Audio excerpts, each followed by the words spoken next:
So this is our second attempt at recording this podcast. So we did it 2 nights ago, and my internet provider decided to have an outage right in the middle of our introduction. So we'll pick up right where we were. If you want to go ahead and let everybody know who you are and a little bit about what they can find on your channel. So I'm Destroyer 1320, also known as Mopar E, also known as Eric Bankson in real life.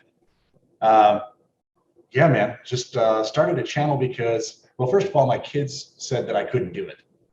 So I had to prove them wrong. I'm like, yeah, I could do this. So they had, poked the bear and said you can't. And then when I purchased my 1320, I was searching the internet trying to find information about the car when I went to go buy it.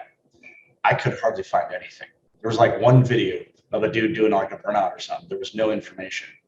So I took it upon myself to be the guy who would create videos to help people when they get the car. I mean, nobody told me, the dealer didn't know anything about the car. Nobody told me how to set up all the screens within the base package that it has, or that you can't use trans brake and line lock until after 500 miles of driving. I mean, there's a lot of things that I had to learn the hard way, but I was able, luckily, to record them and make videos. And I've had a lot of good response from people with everything I've done.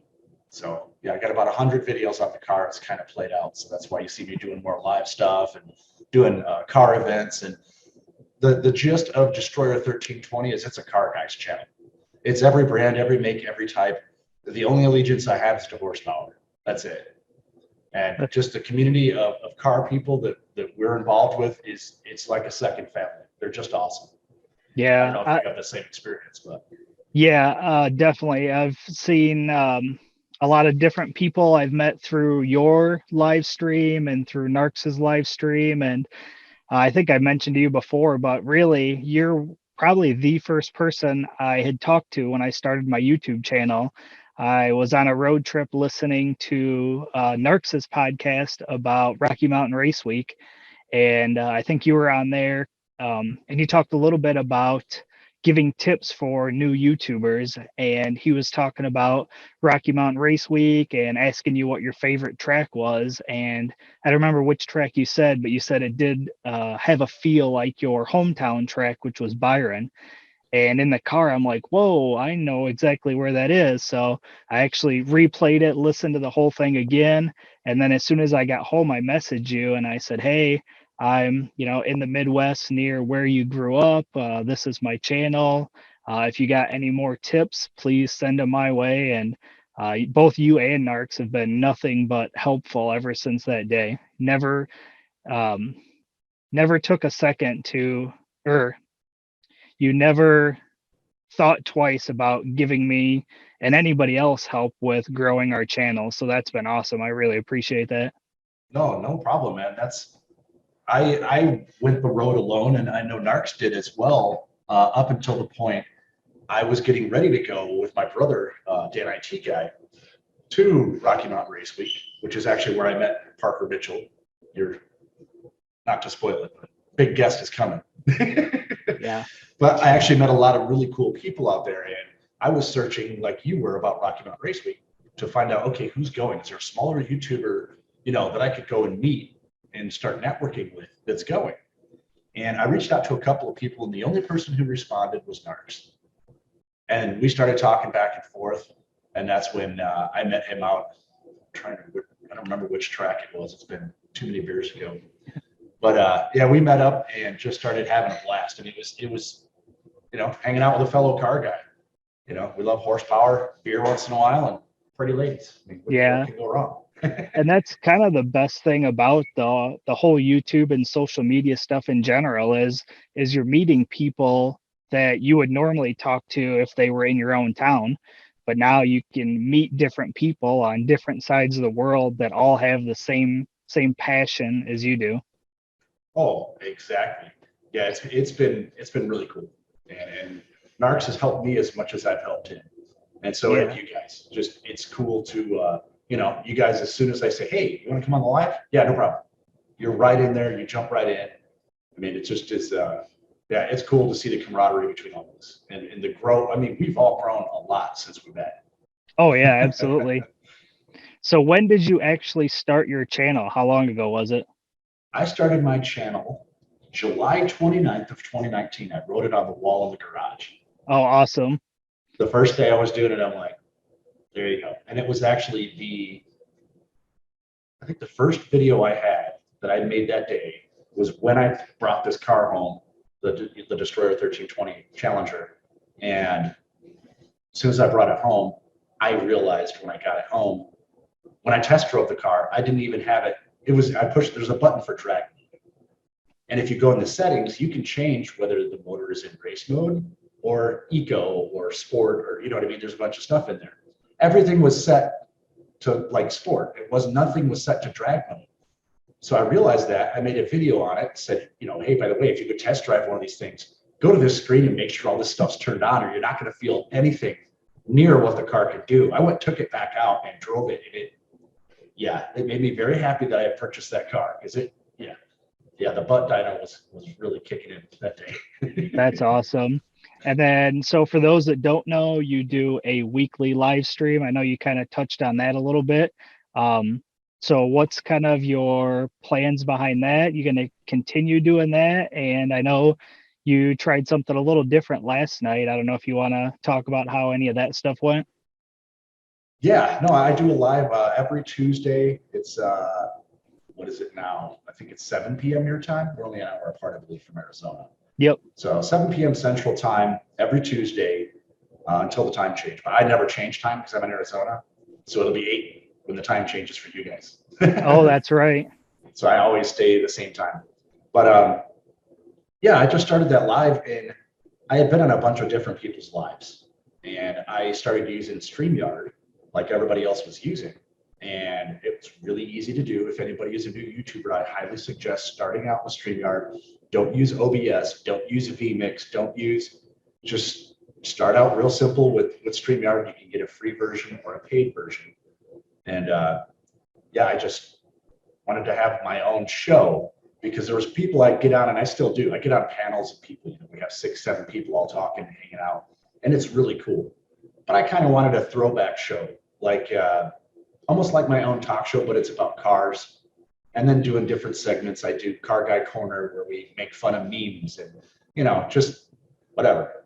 A bunch of silly car guy stuff. I have boobies bouncing around on there once in a while. And, it's just, like I said, it's car guy stuff. Something that makes me laugh when I'm looking at it. I know there's other people out there with the same, humor as I do, because, we're pretty rude guys and we're in the car club. Oh, yeah. The car guy corner is always worth a few good laughs for sure. Yeah, and it keeps evolving. And as I said, with starting out with StreamYard, I've reached the end of what I feel I can do with StreamYard, and that's why I started using vMix, this new ridiculous program for doing streaming. And I'm attempting to make it work. It's very, very, very complicated. It doesn't do anything for you. Where StreamYard, you just click YouTube, and it basically, you log into your YouTube channel, you're done. You can go live right there, and it automatically takes and, goes into YouTube and creates the little thumbnail for you. It does a lot of stuff for you that you don't realize it does. And vMix, I have to manually go in and set up the stream, manually go in and do all of that stuff. So it was a big wake-up call doing that. And each thing that I do on there, because I have sounds and I have memes and I have videos and a bunch of different stuff, but each one of those is a separate input. So I had to upload 85 different inputs to create my show. And then remember where the heck I put them. And then I tied them into the keyboard where I push different keys and it does things, which I'm still learning.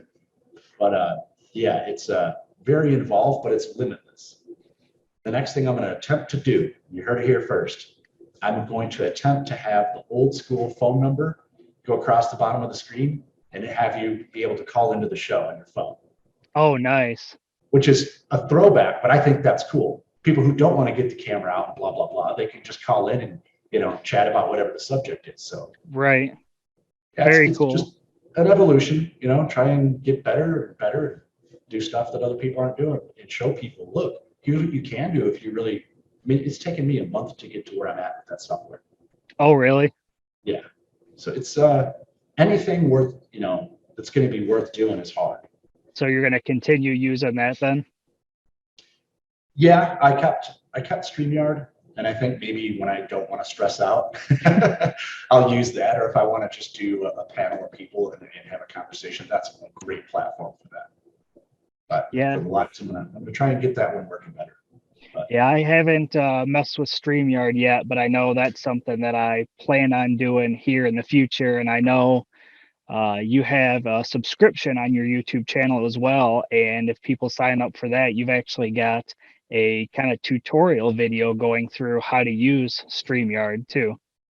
I actually did a live video for free. They don't even have to be a subscription person, but because I wanted to get everybody that's currently using StreamYard, I wanted to teach them little things about it, like even changing the color of your bubble that has your name. Mm, So I did an in-depth. If you go to start using StreamYard, download it and just watch that and go step by step through what I did. And dude, you'll know everything about StreamYard by the end of it. very It's cool. it's very detailed, but it's very simple. But then again, I took the time and researched how to do different stuff because at first, if you look at it and don't look deeply at it, you'll think, oh, I can add a picture. And that's about it.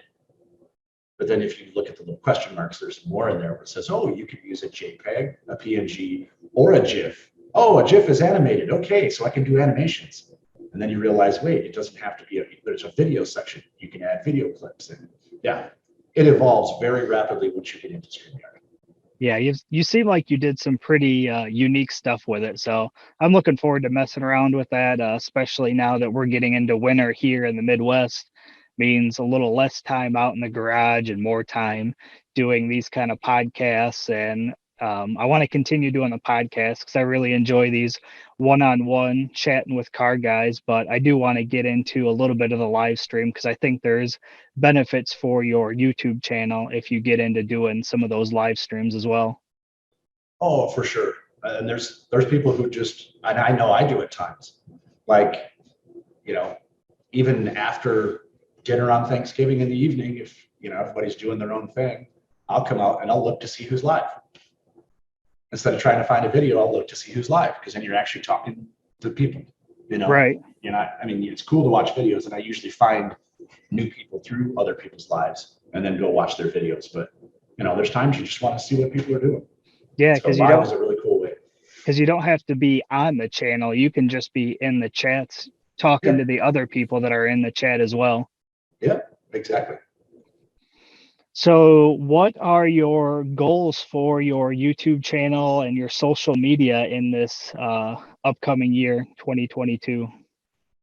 I kind of got away from the necessarily the goal thing. I want to keep growing, obviously. I would love to maybe hit 5,000 subscribers. That would be neat. Um, for Instagram, I just use it once in a while. I mean, I post little updates here or there, or funny stuff. I do a lot of more of my funny stuff on there. I don't know if you've ever seen, what's the one? The USRL, the Oh, the Unaware Street Racing League, where I pull up behind people and act like I commentate like they're racing, and they don't know that they're racing. right.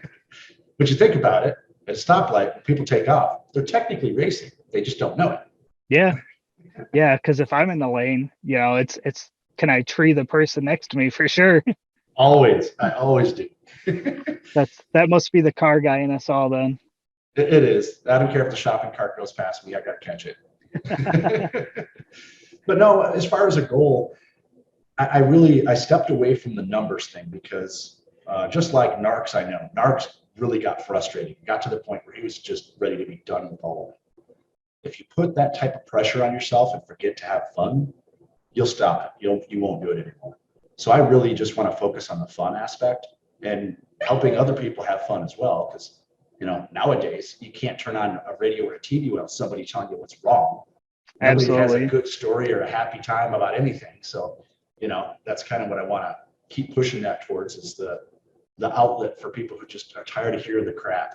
Yeah, And go ahead. we're still so small that I feel like I spend a lot of time still looking at numbers. I think we're at 473 today, and I feel like for me, once I can get to maybe the 1,000 marker, I think that'll be the point where I can maybe stop watching that number as much, because it's like that's your first big milestone. So Yeah. once I get there, then because at the same time I watch it and I care about it, but I don't let it affect what I do on my channel either. So I'm still going to be working on my car. I'm just recording the stuff as I do it. I'm not doing anything that I wouldn't do if I wasn't recording. Plus, with these podcasts now, like I said, I get a chance to talk to other car people that, if they were in the same room, I'd have the same conversation I'd be having with them, via this camera right now. So, Yeah, no, it's really cool. I love the podcast thing too. And like you said, there's nothing better than when you're on a road trip or something, just pop something on and, there's really little few commercials and it's always, it's interesting to hear other people have to say, and you're not listening to a national broadcast. You know what I mean? right, Like some syndicate or something. right. So I know you've had a Mustang that's been on your channel a few times. You want to talk a little bit about that? Yes, he's probably my oldest friend, the person I've been friends with the longest or close to it. Um, he's a former Marine. He retired from the Marine Corps and he started building this Mustang. He had it, I believe, he was just right at the end of his career. He started building a notchback. What is it? It's 89 notchback. And yeah, he's pretty much ripped everything apart 700 times. It's got a roll cage in it, 4-link in the rear, tube chassis up front.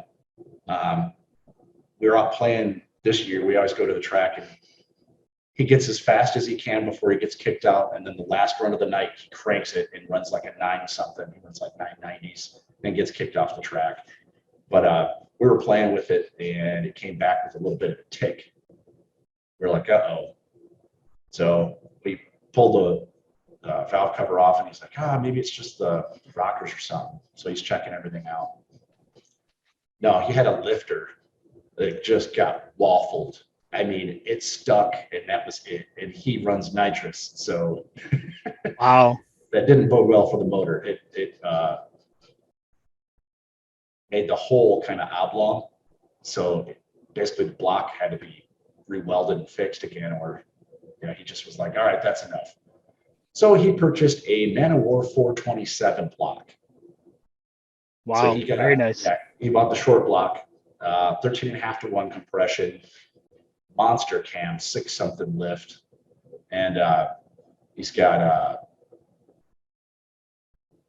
ARE heads, and he's got what else I don't know, a whole bunch of stuff. He just put a brand new intake on it 2 days ago. We're going out December 10th to go see what that did.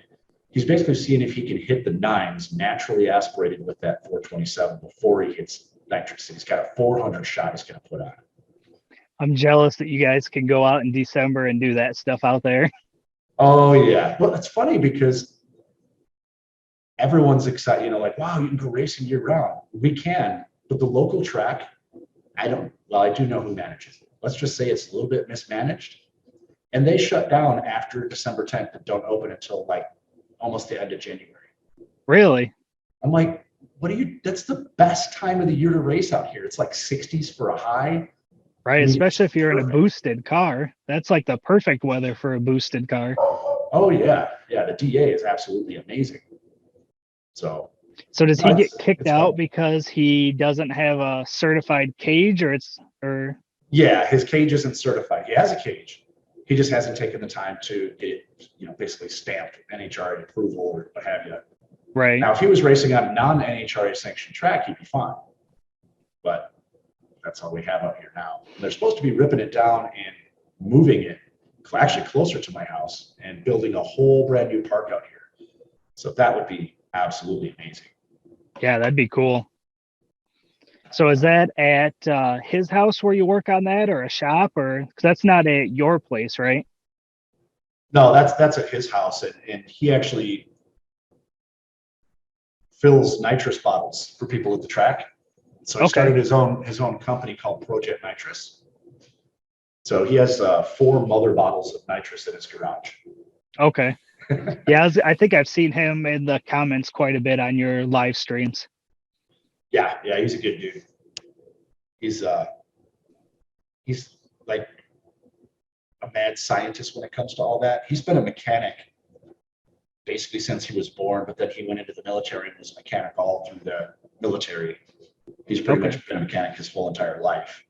very And now cool. he runs all the mechanics for the state.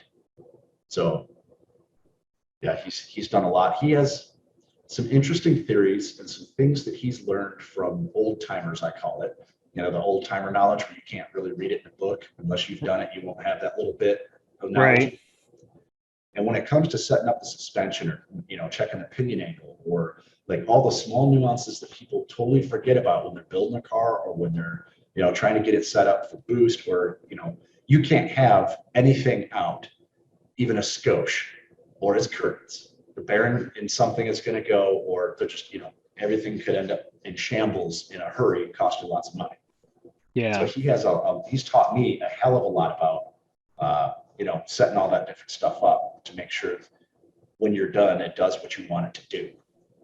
And he had built that car basically on paper, the way it's set up now, including the motor, and it's running within 100th of a second of what he said it would run, just by the math on a calculator. Wow. That's pretty crazy.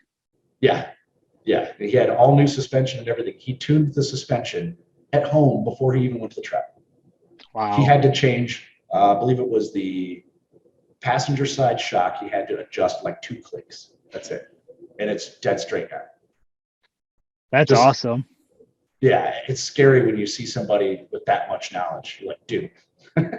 Yeah. So he wants to start getting me more into doing like a little bit of bracket racing or something like that, streetcar takeover type stuff, and just go have some fun with it. So I know you talked a little bit about getting rid of the Challenger and getting a different project. Is that something that you're still considering or actively looking into? Well, I was. I was for a while, partly just because, well, first of all, it's a rare car. It's one of 108. And then, well, for 2019 in Destroyer Gray, there are more 1320s, but in that color, that year, it's one of 108. So I'm like, am I that attached to the car? I don't know. I think I am. I mean, it created the channel. It gave me everything that I have right now as far as YouTube and anything that has to do with social media. I never even used Instagram before. But Right. so there was a lot of thought with that issue. There's positive and negative with it. The positive is I could get rid of that and get myself a beater diesel and a project car, and I could use the diesel to haul the car to the track and just make a full out drag car. That would be fun. And I would probably, I don't know if I'd save money because I'd spend so much damn money and build the other car, but that would give me more freedom and definitely more content for my channel, because my car has 20,000 miles on it, still under warranty. I really don't want to go, doing a cam swap and heads and all this, and I still have the car payment. Right. So I don't want to start putting power to it and have something break, and here it is sitting in the garage paying $700 a month for it. Nah, Yeah. not a smart call.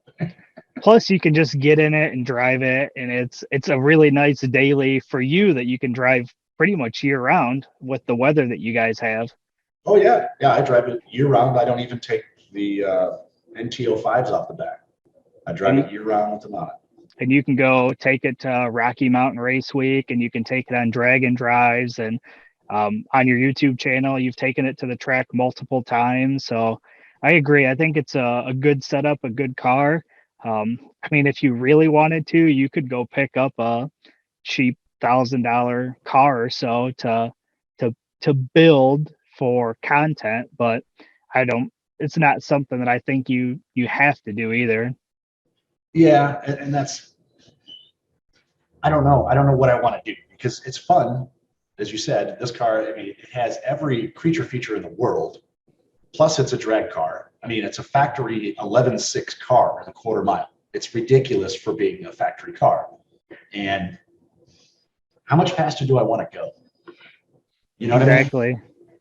I want to have fun and I want to build stuff. And I like your idea with the $1,000 car. the thing with that for me, and I've already thought about it, even if I did get rid of it and bought a diesel truck, first thing I would do is go and buy an engine stand and a motor and just start building the motor. Because if I don't have the motor done and ready to rock and roll, the car's just going to sit. So I That want to start with the motor and the trans and then work my way backwards. I think that's actually a good idea because you can still get content for your channel just by picking up a motor and rebuilding it. Exactly. And then you And can I want find to a car learn. to stuff it in later on. Once you get the motor and trans and everything that you want to use, then you can go look for a chassis or something to put it in. Exactly. Exactly. And I want to learn more about the 392 because I love the 392 that's in my car. I love the way it performs factory stock. But I know that it has really weak pistons and there's a lot of different things that are issues. So I want to build one where I could boost it. I could throw nitrous at it. I could throw whatever the hell I want at it and it won't explode. It won't pop a piston, you know?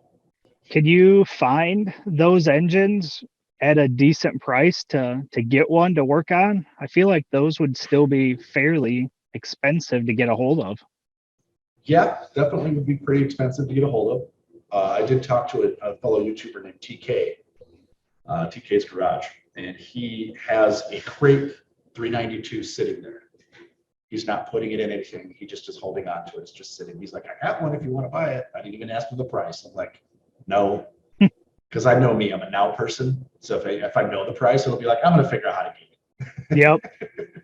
Yeah, that instant gratification. That's what Dan always tells me when he starts working on something. I'm like, man, how do you get that done so quick? And he's like, I just instant gratification. I need to get it done and I just go do it at whatever cost it is to finish it. Exactly. Exactly. I But can't that's stand starting something and walking away. All I'll do is think about it. Yeah, that's kind of how I started with the 240 actually. When I did my first engine swap, I had bought that car and it had the straight six 2.0 turbo motor out of the Japanese version of that car. Um, and it was horribly untuned. The last time I took it to the drag strip, I took brand new plugs with me, um, changed them at the track and made one pass and they were fouled.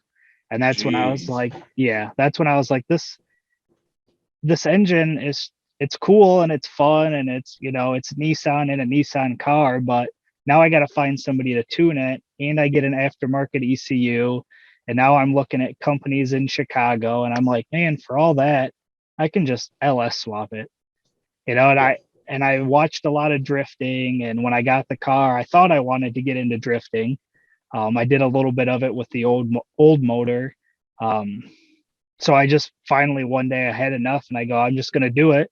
And found a guy that had a motor that was already pulled out and I bought it. And then I just started tearing it apart. And before this, I wasn't much of a motor person. Like I worked on cars, I did car stuff. But if you asked me how to tear down and completely rebuild an engine, I just didn't know.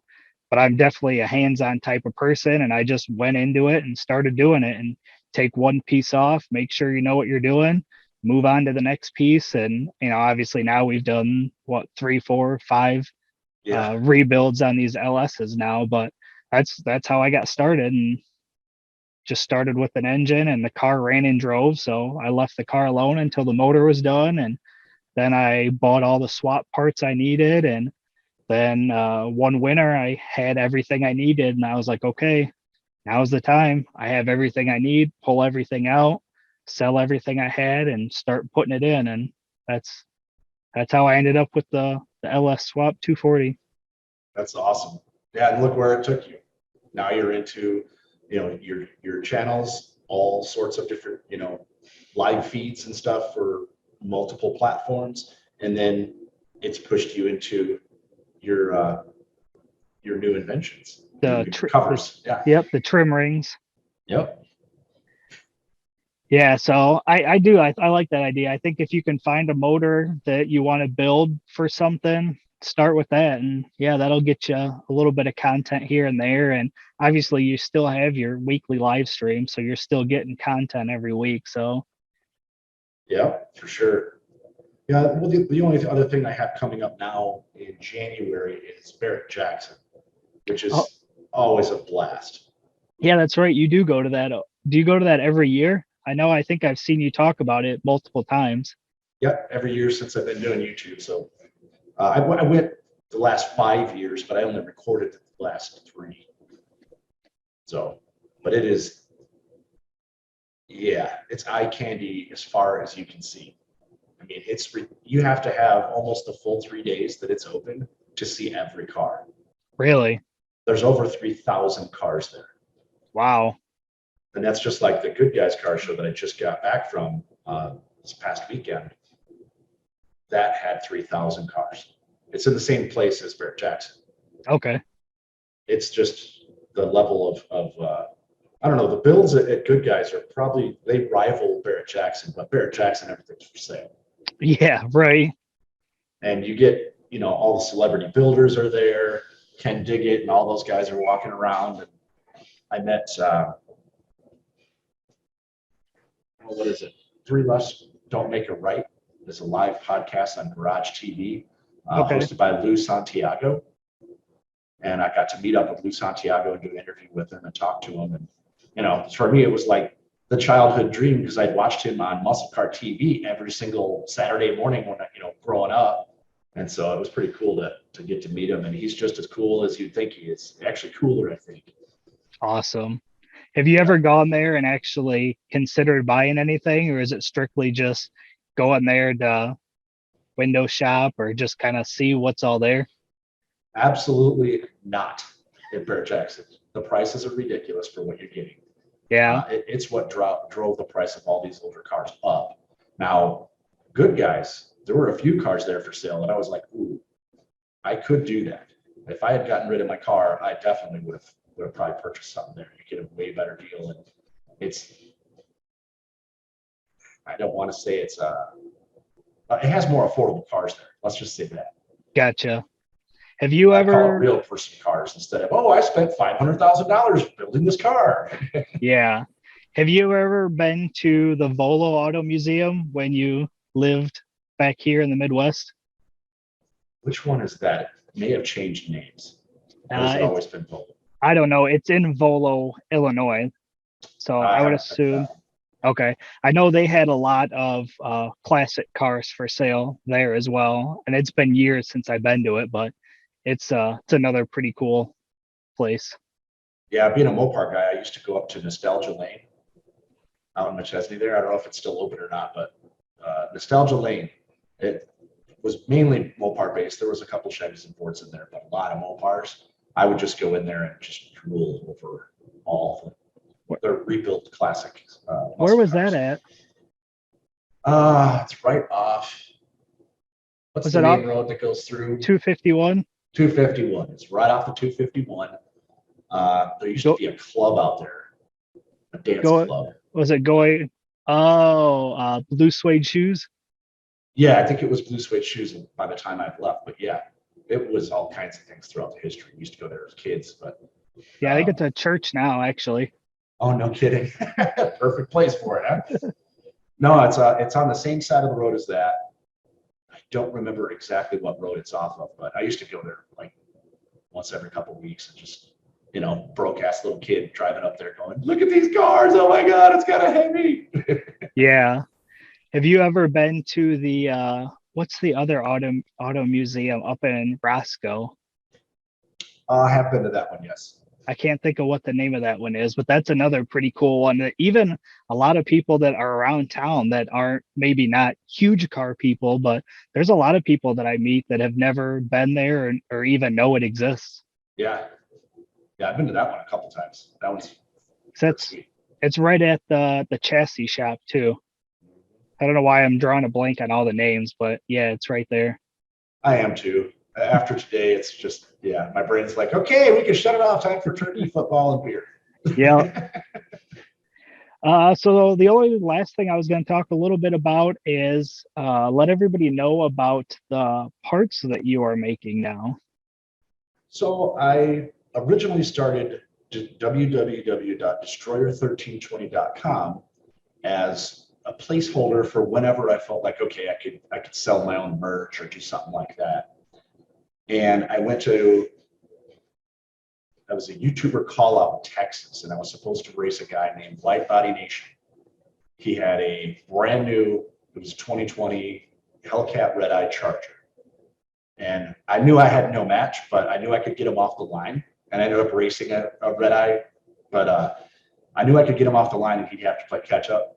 So I just wanted to see what I could do against 797 horsepower. You know, I only got 485, not a fair fight. But so I went and met him the night before we were supposed to race, and super great dude, beautiful car, had it all wrapped and a whole bunch of stuff done to it. And we take off for the night, and then we meet up the next day at the track. It's go time.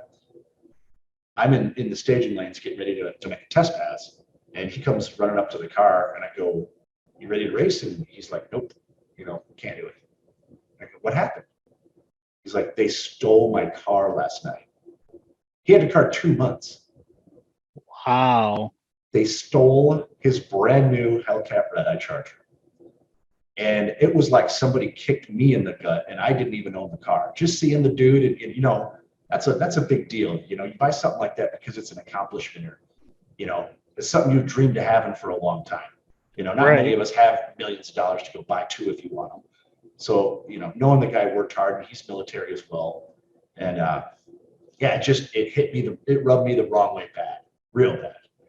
So I got done with the races and met back up with them online and asked them, how did this happen? What did they do? So come to find out, and I didn't even know this, but right by the shifter, there's a little coin tray. If you pull up the coin tray, there's a red strap. You pull the red strap up, car's in neutral. And any of the newer cars with the keyless entry that Dodge makes, the steering columns don't lock. Interesting. So a guy went, busted the window out, popped in, pulled it in neutral. They had stolen another Charger. There's video of it. He has video of the whole thing that happened. And they push it out until that car can get behind it. They push it up onto a trailer and they're gone. It took them all of 2 minutes. That's crazy. It was ridiculous. So I said, let me see what I can do. I gotta figure out a way to help people with this. So I ripped my car apart and created a metal cover that bolts into factory bolt holes that stops people from getting to that strap to be able to put it in neutral. So it's called a TDS cover, Theft Deterant Systems. And I'm selling them on destroyer1320.com. They're affordable. I'm selling them for $35. You pay shipping. It's, you know, very, very simple product, very simple installation. I have a full video. You get everything you need to install it except for the tools. And it's just a little insurance. It's a deterrent. It's not going to stop anybody, but it will. The enemy of a thief is time. If something takes too much time, they're not going to mess with it. Right. But if they want it bad enough, they're going to take the whole thing, no matter what. They'll hook out on the truck and haul off. I mean, there's a way they can get it if they really want. Right. But I just wanted to make something where they go to hop in your car and snag it. They pull that thing up. Oh, crap. They'll And probably they just move on to leave. the next one. Yeah. They'll just move on to the next one is my hope. And so I created that neutral release cover for the 2015 through 2021 Dodge Challenger, Dodge Charger, Chrysler 300. I just shipped out a prototype for the Ram Rebel 1500s. Any of them that have the little turn dial instead of the shifter to put it in gear will be able to have a cover to stop that from happening. My brother just had a guy named Sublime GT500, lives out by you guys, another fellow YouTuber, real nice guy. He drove his GT500 to my brother's house. My brother measured everything out. So we're creating a cover for the GT500. I have another guy who has an S550 Mustang. I'm going to make one for that. I'm going to make one for Jeeps. It's going to evolve into anything that is that dang easy to steal. I'm going to have a cover for it where you can put that in there, and it at least will take them way more time to try and get the car. And the other thing they do is they take a laptop and they plug it into your OBD2 port, and they program a key for your car, and then they just drive off. So I created OBD2 covers. I just invented it last weekend for my Challenger. So that's my next endeavor, is to create OBD2 covers where you can get to your OBD2 if it's you, but if it's a thief or somebody trying to get in and just, shove the thing in there quick and program a key, they're going to be pissed off because they have it covered. That's awesome. So how did you come up with the idea? Was it just when you pulled your car apart, you just kind of designed something in your head and started working until you got your final design? Yep, exactly what I did. I pulled the car apart, I looked at it, and I'm like, bet you I could put a cover over that, a plate. So I just started measuring stuff out. I found it actually was, I had a 2016 Challenger and I had a cold air intake, and it came with this extra big piece of metal that was supposed to keep heat out, and it ended up making it hotter. So I took it out and I just threw it in the cabinet. So I cut a chunk of that out, and that's what I made the first cover of for that from. But I just kept playing with it, put it in there and then notch it out and put it in there, cut it down and bend it. I used cardboard. Anybody doing anything like that, use cardboard or construction paper and make yourself a prototype and start going. So the OBD2, is that also going to be a metal cover that's going to get bolted on, or? Yep, exactly. And for my car, I actually am using tamper-proof screws. I just ran up to Ace Hardware and got 2 tamper-proof screws. So even if they have a screwdriver or whatever and try to take the bolts out, they can't. You have to pull the dash apart and get to the top of it where the nut's at to be able to get the thing loose to get to the OBD2 port. Awesome. So yeah, there's a lot of that stuff coming. I was able to get a provisional patent.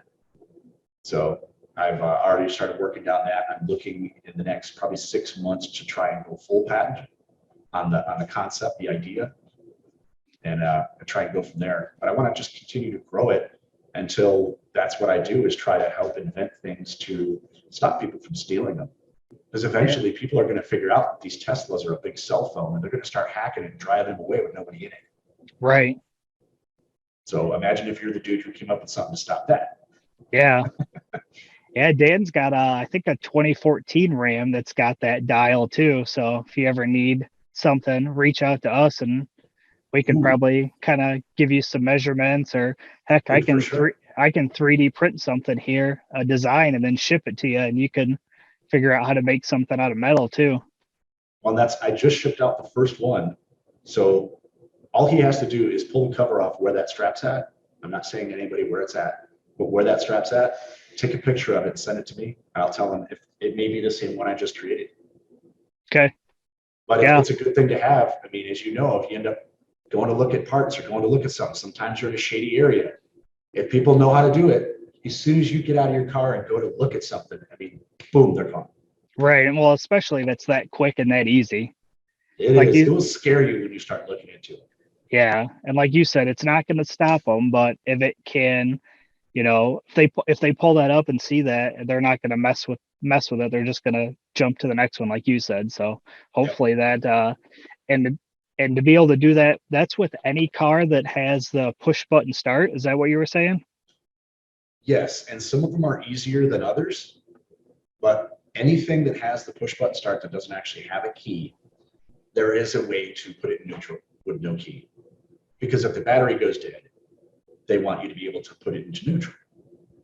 The problem is it's way too easy to do. And they're not in a hot hurry to fix it. Not even Dodge, anybody is in a hot hurry to fix any of it because, oh, your car got stolen. Guess what happens? You have to get another car. They don't care. Right. So did the guy get his red eye back then? No. Still to this day, he doesn't have it? It's gone. Wow. Nobody knows what happened to it. It's gone. He took the insurance money and bought a C8 Corvette that he's currently putting a wide body and twin turbo on. So, very cool.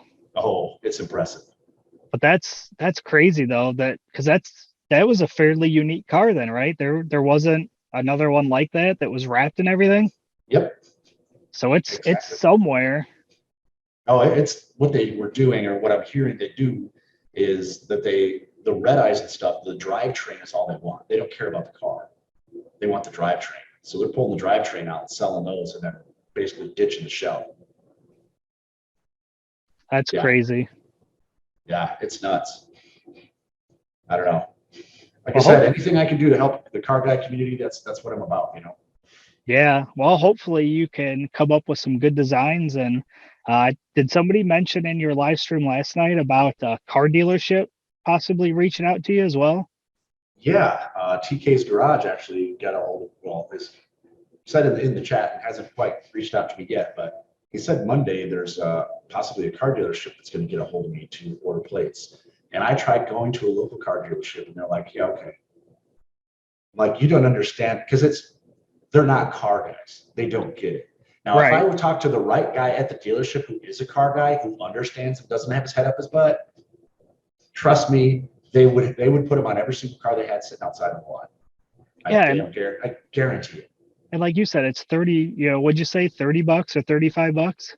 35 bucks. And if they bought, say they bought, a couple hundred of them, yeah, I'll give them a discount on it. Right. Yeah, that's Yeah. wild. I hope that takes off. Hopefully that's something that, you can start making tons of them. And I think you might have to come up with a little easier process from what I've seen how you're making them. It's pretty manual right now.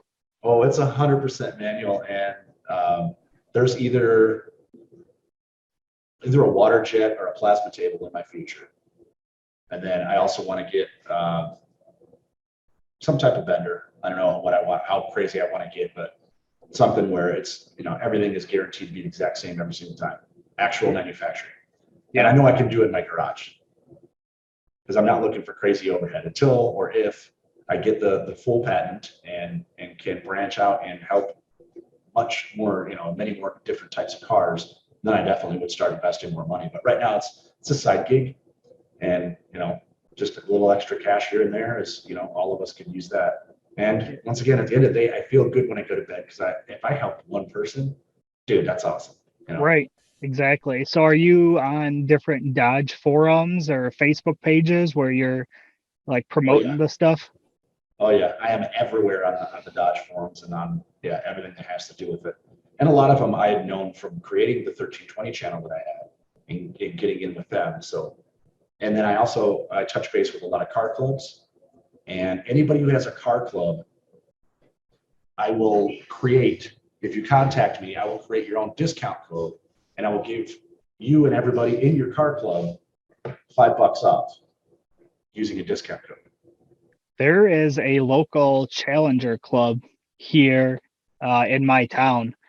Um, we'll talk outside of the podcast, but Yeah, I sure. think I think if I can get either you in contact with them or them in contact with you, because I go to all the car shows around town and they've got a ton of those in their club. So I think that might be another good opportunity.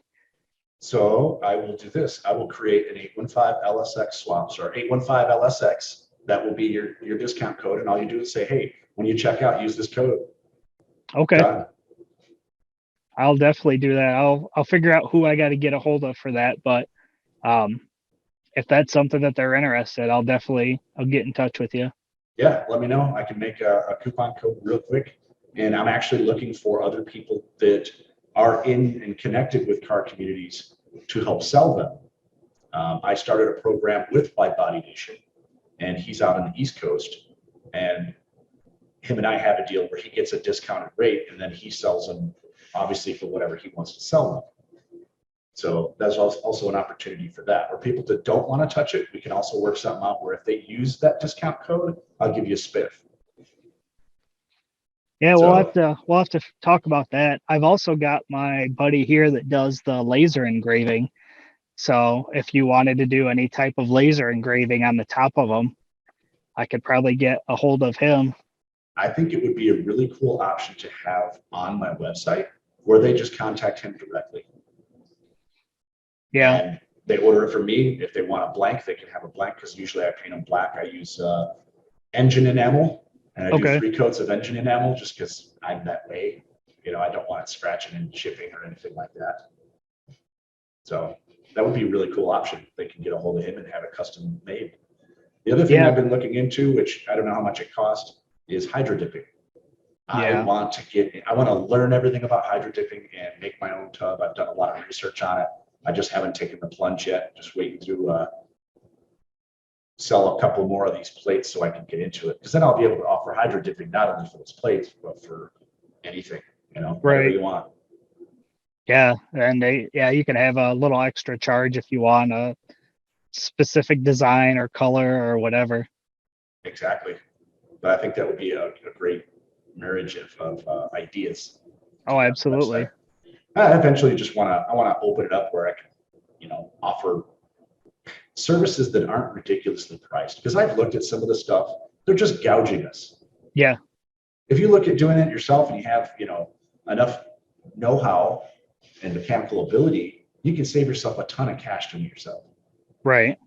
And, if I can get to the point where I can do it basically blindfolded and sell it at a cheaper price, that's what I'm going to do. Because, for me, I've said it to a bunch of different people.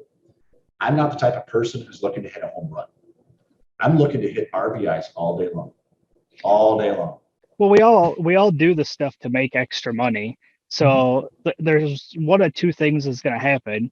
You're going to sell a few of them at a higher price, or you can sell a whole bunch of them at a cheaper price. And which one do you think's going to grow your business more? Amen. Right there, man. That's exactly my logic behind it. And I feel that's exactly how the guys at Bush and Racework got started. I'd love to see them on here because they have a lot of knowledge, and that would be a really cool podcast for you guys. Yeah, I really want to try to get a hold of Doug because he's a lot of the reason why I started making the trim rings. Just his posts online about how he got started, and they've got that video of how they got started. And, I came across a thing that I wanted for my car, and I couldn't find anybody that made it. So I did what all of us would do and figured out how to make one myself, and then posted pictures, and some other people were like, hey, I've been looking for something like that. So then I started making a couple more, and at this point I'm only at about 25, but that's 25 more than I thought that I was going to sell in the beginning. Exactly. And it's, for me, it's one of those things just came out of my head. Like I thought about something, made it, and then somebody bought it. Right. That's a cool feeling, to have a thought become reality and somebody wants to pay for it. That's just a really cool feeling. Yeah, and the response that I get, at least with the trim rings, on the quality of the product and the communication with me is what they're extremely happy with. So, as soon as I ship it, I give them a tracking number. I follow up with them, and I usually send them a message the day that it's going to arrive. And then usually they reach back out and, send me a message, and maybe we exchange a couple more messages. But yeah, it's that interaction between you and the person that bought from you is actually very, very cool. Oh, heck yeah. I had a guy from California call me and asked me a couple questions about installation. And he was blown away that I answered the phone. I go, what? He's like, yeah, but you're like a YouTuber and all this stuff. I just figured you wouldn't answer. I'm like, I'm a car dude. I don't care if, say, God willing, things explode and I become some, whatever, one of the bigger YouTubers. I'll still be me. I'm just a dude. Right. We're all trying to accomplish the same thing. Yeah, I mean, we get messages all the time on our Instagram and Facebook page, and again, we're not experts by any means. We've done, 4 or 5 LS swaps in our garages, but I'll give anybody any advice that I have that may help them. Yep. It doesn't do me any good to keep any of my information to myself. Exactly. It's not like you have the special potion for making your car run consistent. You know what I mean? Right. Yeah, it's just cool to think, like you were saying, you came up with this design, you thought about it, you made it. Just think about if we had unlimited time to do this, all the other things that we could come up with. I had a book. I don't even know where it's at now, but I had a book where I would write down ideas. And it got to the point where I had to stop myself from thinking because I wouldn't be able to sleep. I would honestly have so many invention ideas that would come into my head that I had to stop. One of them I never did patent or do anything with. I want to make another one because it was so cool. I love to go night fishing. I fish for catfish at night. A bad habit I got from Illinois. And I made a lighted tip fishing pole where it actually had a light on the end of it, and there was watch batteries in the handle, and it had a little switch. You turn it on, and you'd be able to see your rod tip. Now they have the little glow ones that clip on there and all that. But dude, if you go to cast and forget to take it off because maybe you had beer, Right. you throw the thing and it goes right out in the water. I mean, I didn't see anything that worked. The glow poles didn't work, none of that. So yeah, I just made my own little LED at the top. Simple things. That was years ago. Well, that and a boombox cooler, which they now have. I was going to do that years ago. But that's just the creativity, and especially a lot of the car guys, that's just how a lot of us think. So when we start doing stuff like this on non-car related things, it's the same thing. I Yeah, think it's all relative. I think there's a market out there for people that want to create this stuff, but the problem is you got to have a day job to get all this stuff started. So, and I feel like a lot of times I'm spending, just like right now, we're recording podcasts, or I'm on social media promoting trim rings, or I'm editing videos. And I mean, I'm not complaining. I truly enjoy it, but Yeah. there is a fair amount of work that goes into doing all this stuff. Oh, for sure. And word to the wise, don't bother with merch until you hit 10,000 subscribers. Yeah, Do not bother. I Don't know. do it. The only thing I'm going to buy, the only thing I would suggest, even if you're small, get like 10 black, either snapback or fitted hats. That's it with your logo. Do not buy anything else. Do not sell anything else. If you want to give away merch, that's fine, but don't plan on making any money on merch until you get big. Yeah, I bought the stickers with the intention of selling those when I started the channel. And to this day, I haven't sold one. I've given every one of them away. I give them away with the trim rings. I stick one in the package. I go to car shows. I give them away.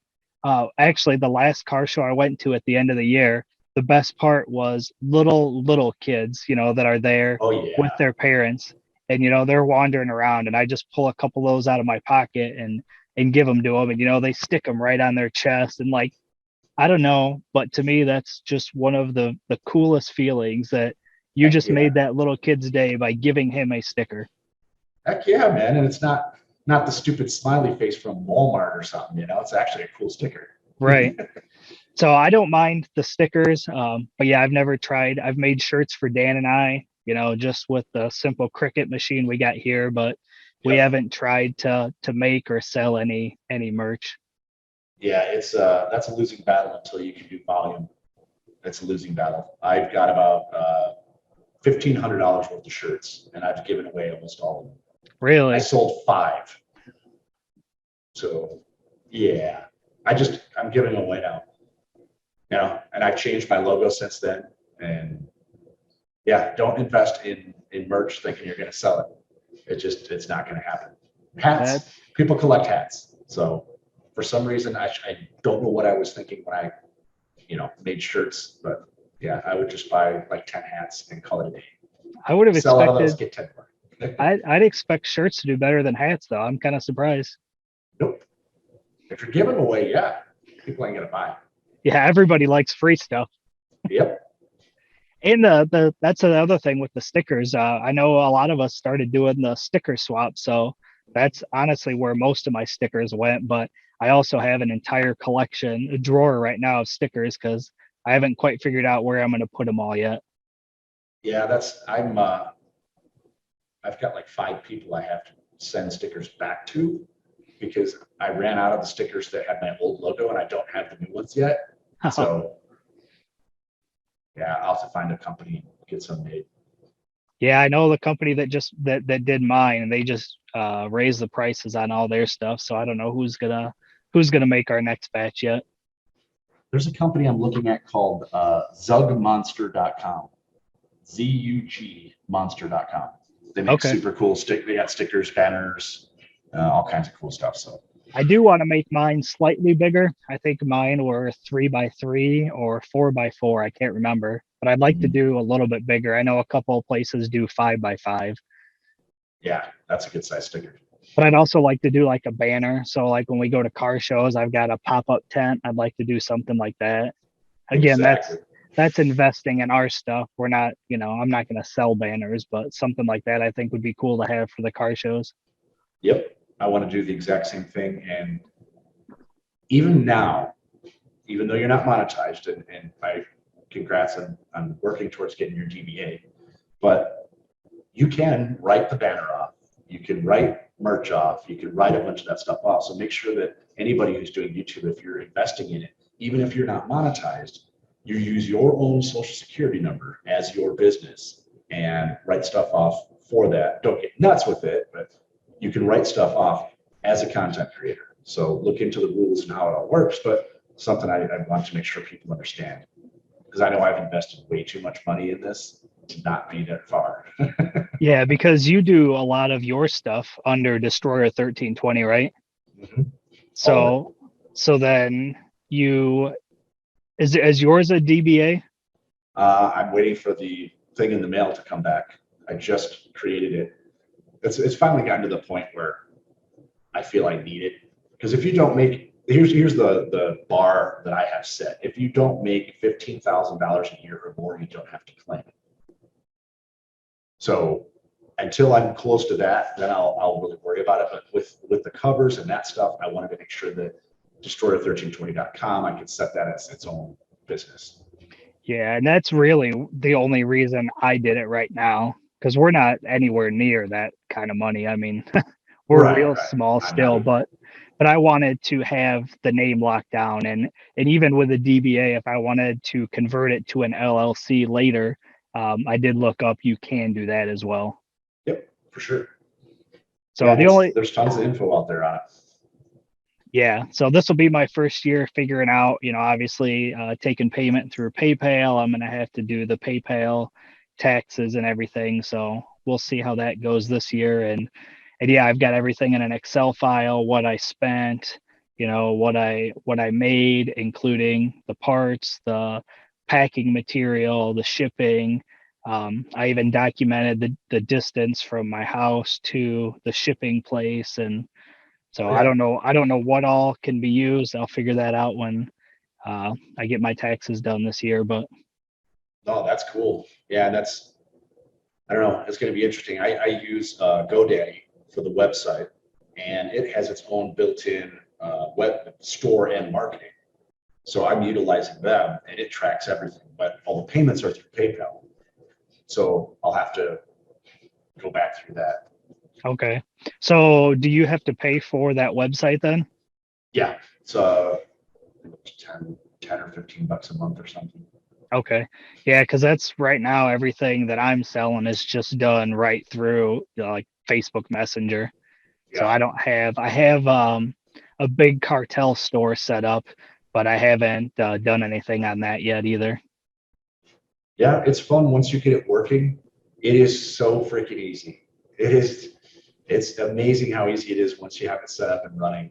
Well, Because you get the order, it sends you an email, you fill the order, you ship it, you go into GoDaddy, you put in the shipping number, hit the button, and it sends an email back out to them. You're done.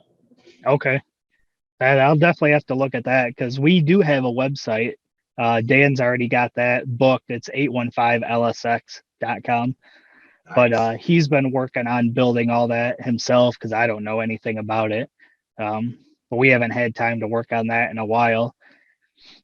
Just all it has to be is simple, very simple. Don't get too fancy with it. Yeah. You want who you are, what your stuff is, how much it is, and make the store work. That's all Yeah. that matters. It Yeah. I doesn't think have to be anything else. I think getting a store working first would be a big deal. And then, because I wanted to do all kinds of crazy stuff with the website. I kept giving Dan all kinds of ideas, but I think getting a store up and going first and then building the rest of the website around it would be good. Yep, for sure. Because that way it takes that hassle out of your hands. Yeah. Dealing with Facebook or any of that, or having to do, whatever the other cash apps and all that crap is. Now I don't use any of that. Just PayPal. That's it. Nice. It's easy. All right. Well, I think that's about everything. We've gone for quite a while here. Heck yeah. Do you want to let everybody know what they or where they can find you on your different social medias?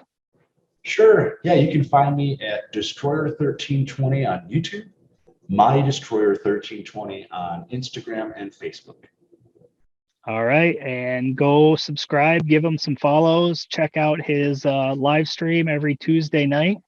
for sure, you have to come join us. It's a blast. Absolutely.